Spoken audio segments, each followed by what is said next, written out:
Hey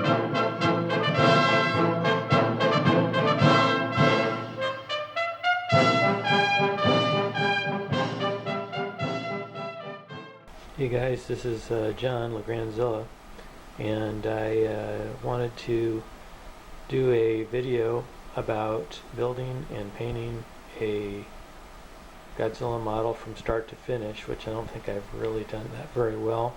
I'm going to try to do a little bit more real-time type thing, and so I'll probably make this video either in sections, or maybe I'll speed up parts of it so that we can get everything together. But this is the model I chose to work on. It's an Ultra Ya super deformed Godzilla 64. So you can see the information about it there. There's a picture of it. And the first thing we want to do is assess the parts. There's the body, looks like the feet, the legs, all come in one piece. Let's examine this this casting. It's a little rough. It's got areas where there's a seam there. There's little areas that have some sprue, and they're on the nail there. That all needs to be sanded or dremeled off. So I kind of get an idea by looking at the parts what I'm going to be up against. There's this tail. Looks pretty good. Don't get me wrong, the casting isn't a bad casting, but these days they can make them a lot cleaner, and I believe this is an older kit. There's the top of the head with the teeth. Super deformed is sort of like chibi. There's the arms. They put it on a little sprue there so that they stay together. This also comes with a Mothra egg,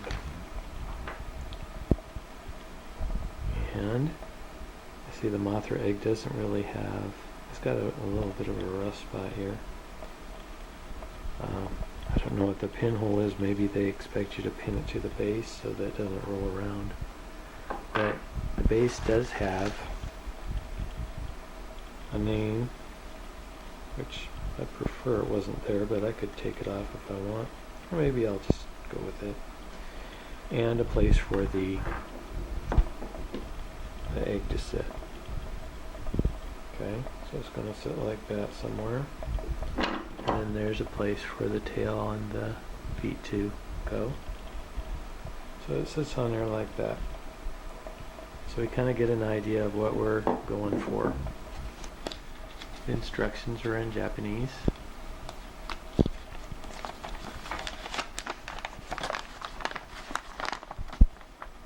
And yet you can see the picture is rudimentarily drawn, but it works. Helps me who cannot understand the Japanese writing to kind of know what's going on.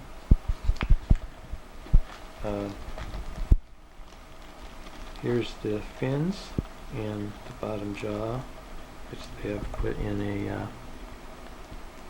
a baggie here so that it's less likely to be lost. Tongue's in here. So there's a lot of cleaning up to do on the parts, but it won't be too bad, especially if you have a Dremel with a fine bit that can go inside the areas to get rid of the little bubbles or things. Not really bubbles here, but just rough spots in between. There is a bubble right underneath this, underneath that arm. There's a little bubble, and here's another one there. It looks like small balls. I want to get those out before you try to paint it or do any of that. But it's a cute kit, and I think I'll enjoy putting this guy together. Hey everybody, the next thing we need to do is I got a couple brushes here. This is kind of a stiff nylon brush, and this is a toothbrush. And what we're going to do is we're going to fill the sink with hot water, a little dish soap in there, and then we're going to soak the parts of the model in the water.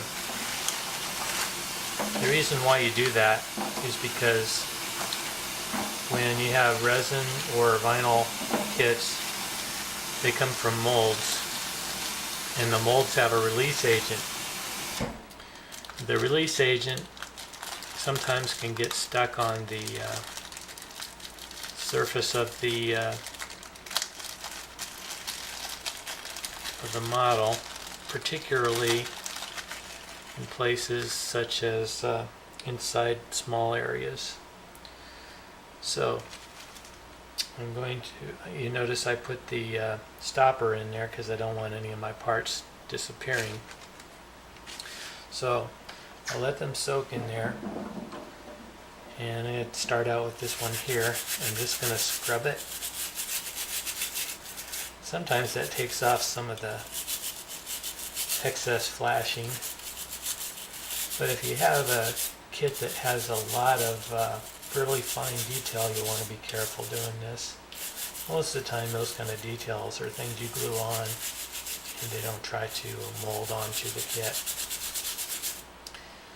Okay, and I don't think that this particular kit is going to be having a lot of problem. I'm just going to put it in the drying area here. But it doesn't hurt to be safe, because the paint will not stick,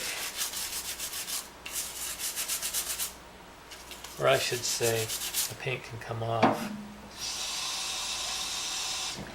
on an area that has release agent on there. It could come off and leave you an area where the paint isn't there anymore. So it's going to continue this process.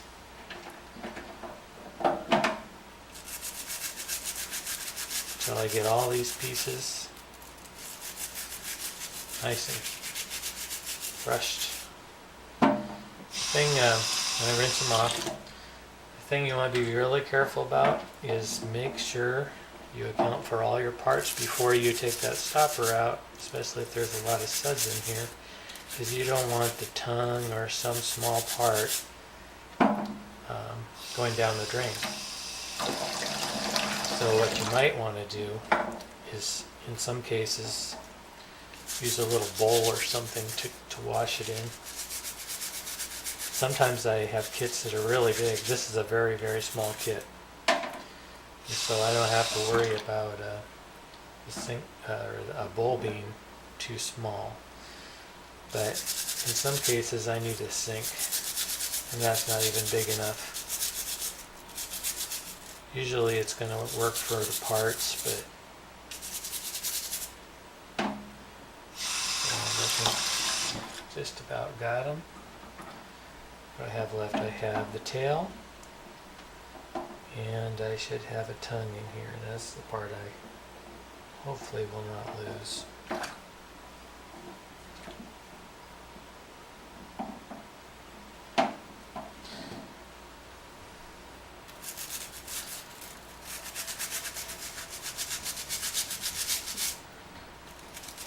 Okay, so, and like for some parts I might want to take the toothbrush, rinse that off there, and we seem to be good to go. Anyway, that's the next step, and after this we will go on to Dremel and clean up the parts before we put it together.